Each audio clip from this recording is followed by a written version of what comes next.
In my last video here at reviews.org, I helped you figure out this mess some call the 3G sunset, the present and in some cases still looming shutdown of America's 3G networks. In this video, I want to show you a product which will help you move on from your 3G devices and some of those 4G devices which are no longer supported on some networks. I want to help you be future-proofed for the most part and not spend a ton of money in the process. This is the TCL 30XE 5G. Beautiful display, beautiful battery tech at a beautiful price. Let's get into it.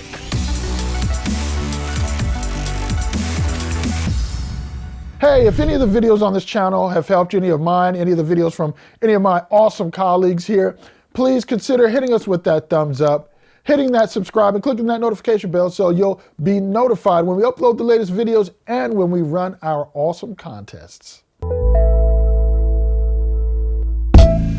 This is TCL's 30XE 5G in Shadow Black, the only color it comes in. A matte black which resists fingerprints pretty well. You can pick it up for $200 or less, even free with some offers. You'll find it on T-Mobile and Metro by T-Mobile here in the States, and you might think that for only $200 there'd be some serious compromises. But these aren't the days of old when entry-level and mid-range smartphones were caca.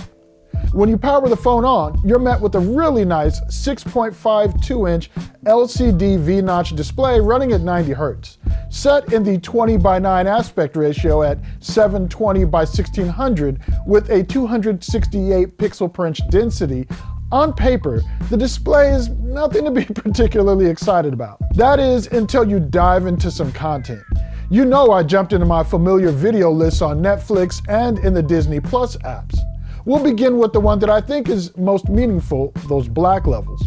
When watching my test scene from The Witcher, you'll notice that Yassier is very visible in the shadows, and while the blacks on the display aren't the deepest compared to AMOLED, TCL and their Next Vision technology do a solid job of giving you something very watchable on a 720p display. Those sentiments further bolstered by viewing Thor Ragnarok. The scene with Surtur is vibrant in the flames of his body and face, and chained up Thor's skin tone and image clarity, both of them are fairly sharp. And my pal the turtle and his undersea friends were brought to life vibrantly and in living color. Unlike some of TCL's handset offerings, this does not have dual speakers, but the lone mono speaker definitely gets loud enough in many situations and is okay for content viewing. Also on the front of the phone above the display, you'll see the V-notch front-facing camera, more on that in a bit, and the earpiece speaker. Moving up to the top of the device and continuing on with the topic of content consumption, you're going to get a 3.5mm audio jack with Qualcomm's WCD9370 audio DAC chipset. It supports DSD or direct stream digital and PCM up to 24-bit 192 kHz audio output, but my Toppings D10S USB DAC doesn't have an analog input, so I'm unable to test that output from the phone. What I did was a not too empirical test of the headphone jack using a high-end pair of IEM's Campfire Audio Sublime Holocene in-ears with VLC Media Player and USB Audio Player Pro. The latter bypasses Android's audio output limitations with USB DACs and gives you bit-perfect presentation of your high-res files. The difference actually was pretty noticeable immediately. My FLAC files were good through VLC Media Player, but they truly shine when played through USB Audio Player Pro. Now, my first instinct is that someone buying an inexpensive 5G phone may not be the same consumer using high-quality headphones or IEMs, but that's quite presumptuous of me, now isn't it? Who am I to presume what your priorities or level of disposable income is when spending your dollars? So, to wrap up my thoughts on the audio output of the phone, the speakers are okay.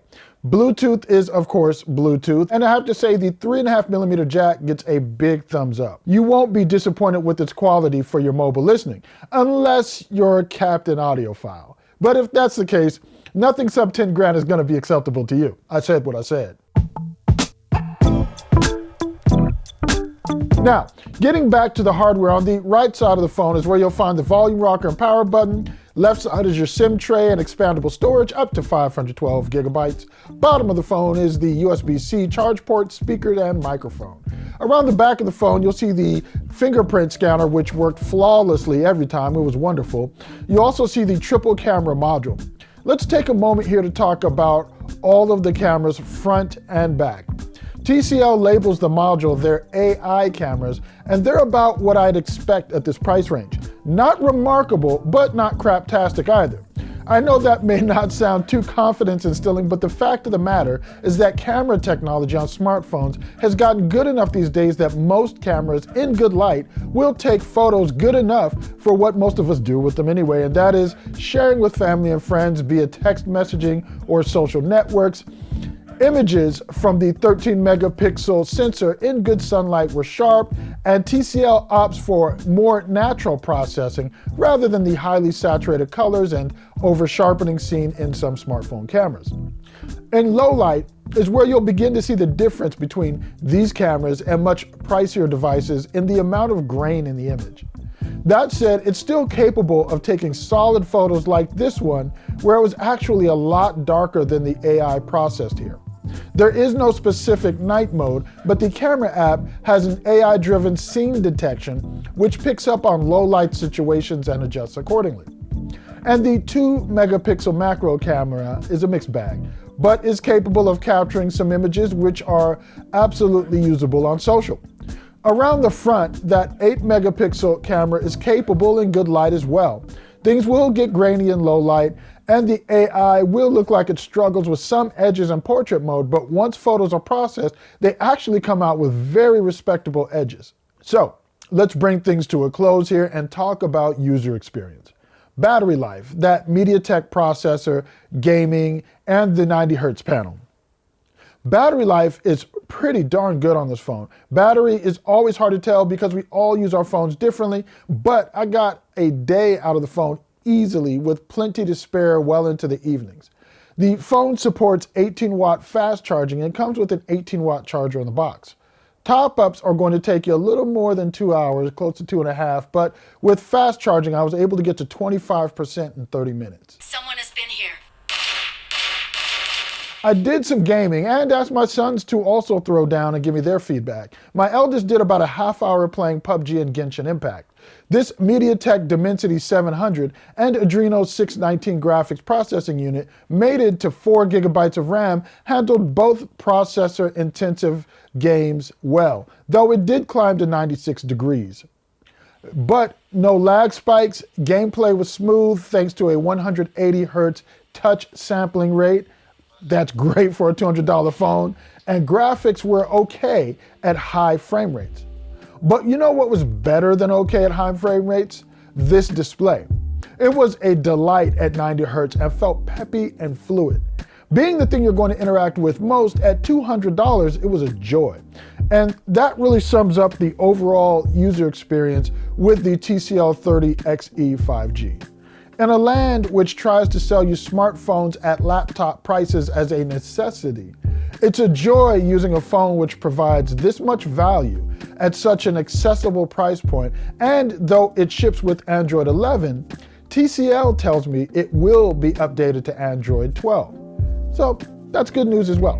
Hey, I'm Tashaka Armstrong for Reviews.org. We don't take it lightly that you spent your time here watching with us. If I have anything that I didn't touch on that you want to know about, that you have questions about, go ahead and leave those in the comments below.